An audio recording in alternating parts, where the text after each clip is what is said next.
৮০ দশকের শেষের দিকে নিজেকে ইমাম মাহাদি দাবি করে আলোচনায় আসেন নুরুল হক ওরফে নুরাল পাগলা। ওই সময় তার বিরুদ্ধে তীব্র জনরোষ সৃষ্টি হয়। পরবর্তীতে ১৯৯৩ সালে জনরোষ এড়াতে তিনি এলাকা ত্যাগ করেন। কিছুদিন পর আবার এলাকায় ফিরে আসেন। রাজবাড়ীর গোয়ালন্দ পৌরসভার ৫ নম্বর ওয়ার্ডের নিজ বাড়িতে গড়ে তোলেন দরবার শরীফ। গত ২৩ আগস্ট ভোরে অসুস্থ হয়ে রাজধানীর একটি বেসরকারি হাসপাতালে মারা যান নুরাল পাগলা।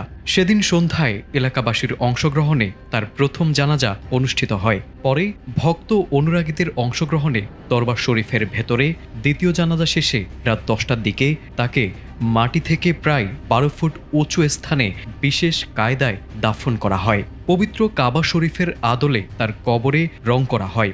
এরপর থেকেই বিষয়টি নিয়ে ক্ষুব্ধ হন তৌহিদি জনতা। আন্দোলনের মুখে কবরের রং পরিবর্তন করা হয়। ওয়ালটন এখন দেশের সীমানা পেরিয়ে পৌঁছে গিয়েছে ৫০টিরও বেশি দেশে। ওয়ালটন, ঘরে ঘরে বিশ্বজুড়ে। এ নিয়ে জেলা প্রশাসক ও পুলিশ সুপার সহ প্রশাসনের ঊর্ধ্বতন কর্মকর্তাদের সঙ্গে কয়েক দফা বৈঠক হয় তৌহিদি জনতা ও নুরাল পাগলার পরিবারের সদস্যদের মধ্যে। তবে কবর নিচে নামাতে গড়িমসি করে নুরাল পাগলার পরিবার। পরে ২ দফা সংবাদ সম্মেলন করে তৌহিদি জনতা কঠোর আন্দোলনের হুঁশিয়ারি দেন। কবর নিচে না নামানো হলে কবর ভেঙে ফেলার হুমকিও দেওয়া হয়। তারই ধারাবাহিকতায় শুক্রবার জুমার নামাজের পর গোয়ালন্দ আনসার ক্লাব মাঠে বিক্ষোভ সমাবেশ করে তৌহিদি জনতা। সেখানে তারা হামলা চালায় নুরাল পাগলার দরবারে। পাল্টা আক্রমণ করেন নুরাল পাগলার ভক্তরা।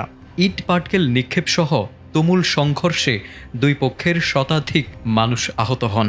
এক পর্যায়ে নুরাল পাগলার দরবারে ঢুকে আগুন ধরিয়ে দেন তৌহিদি জনতা। পরে তার মরদেহ কবর থেকে তুলে ঢাকা খুলনা মহাসড়কের উপর পুড়িয়ে ফেলা হয়।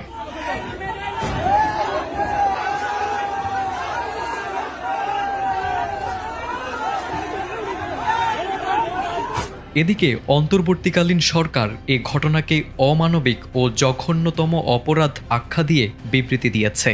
বিবৃতিতে বলা হয়েছে, এ ধরনের বর্বরতা কোনো অবস্থাতেই সহ্য করা হবে না। অন্তর্বর্তী সরকার জানায়, এই জঘন্য অপরাধের সঙ্গে জড়িতদের চিহ্নিত করা হবে এবং আইনের সর্বোচ্চ প্রয়োগের মাধ্যমে বিচারের আওতায় আনা হবে। তারেক আজিজ, এটিএন বাংলা।